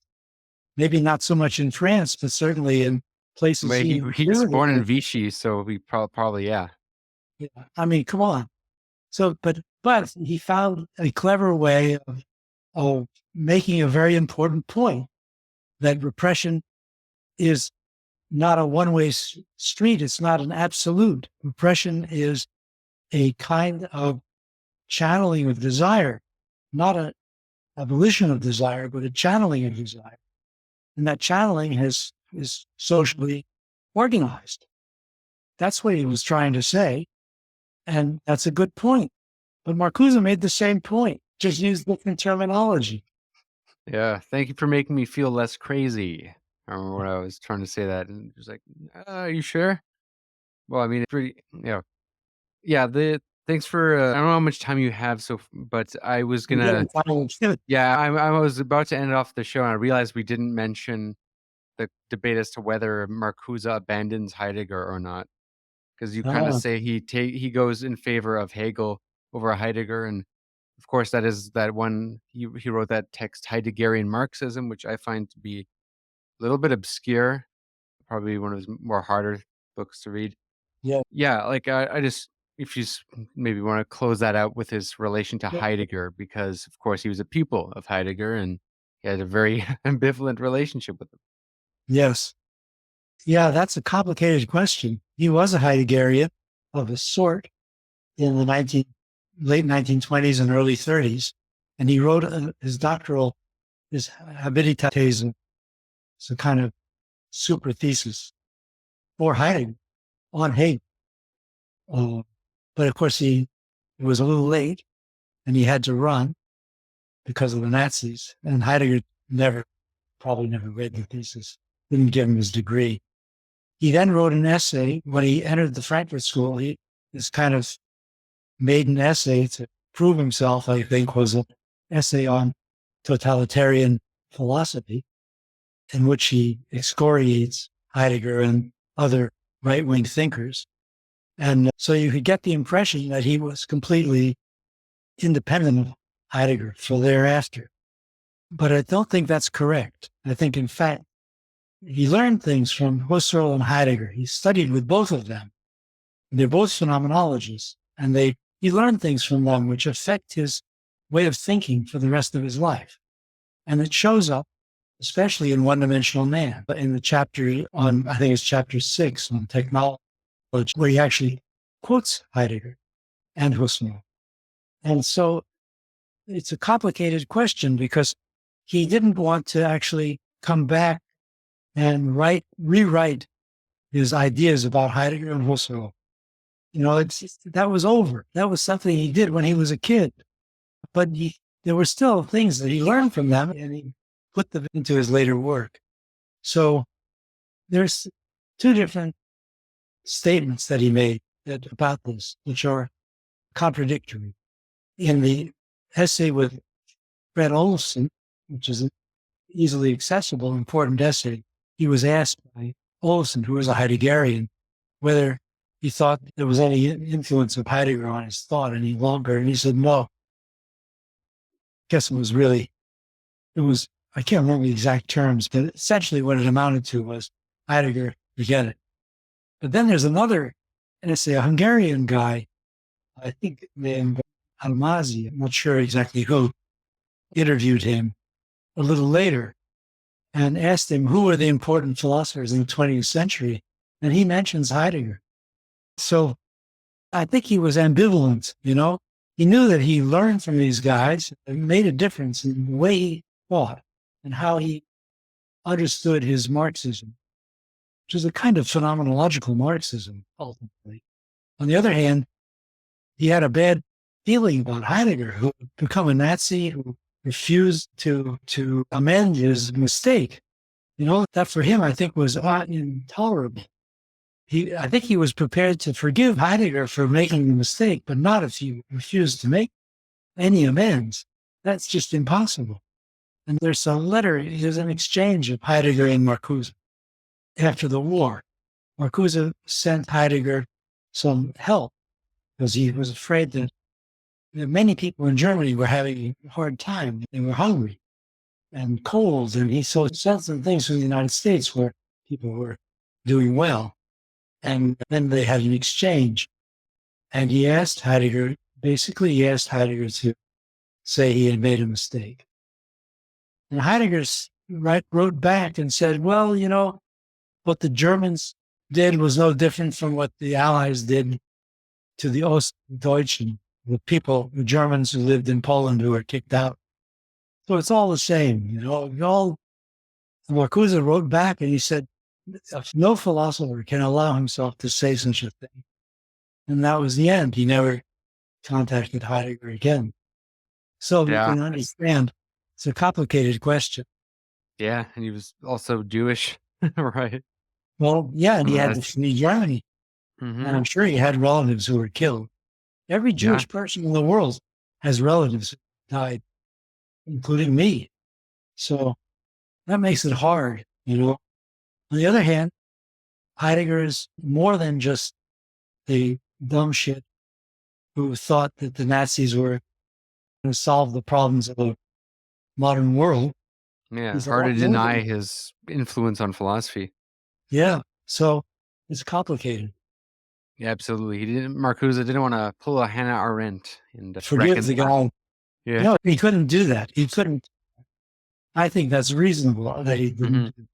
I think it would. I would not I would not have felt it possible to consort with someone who had functions under the Nazi regime and they thought that that was okay. No, sorry. Of course, it's not the same as to say that he was a murderer. He didn't kill people, Yeah. but he could have. You know, Heidegger thought that it was hypocritical for people who had been Nazis complain later that they had made a mistake. He thought that was hypocritical. He didn't want to be one of those people, as though somehow that was worse than not complaining. Not, you understand the problem? There's a real moral problem there. So that really disturbed him. But he was happy to read Being in Time with me in 1960. He thought it was an important book that he wanted us to read together. We've come full circle. Started off with you talking about reading Being in Time with Marcuse, and Yeah. we end the podcast about you reading Being in Time with Marcuse. So thank you for being here, Professor Feenberg. It's been an absolute pleasure. Very grateful you've spent this much time, and I think listeners will get a lot of value from this. Those who are all the new people who are trying to get introduced to theory and philosophy and are stumbling on Marcuse and not knowing where to look no further than Andrew Feenberg's book. I think it's probably the best secondary resource on Marcuse that I've read ever, probably, honestly, and because there's not enough. So, yeah, thanks for being here. Hopefully the listeners who enjoy this will give a 5-star rating. It really helps people discover the show and, get exposed to all these great intellectuals who I have the pleasure of having on my show. So thanks for being here. Thanks for inviting me.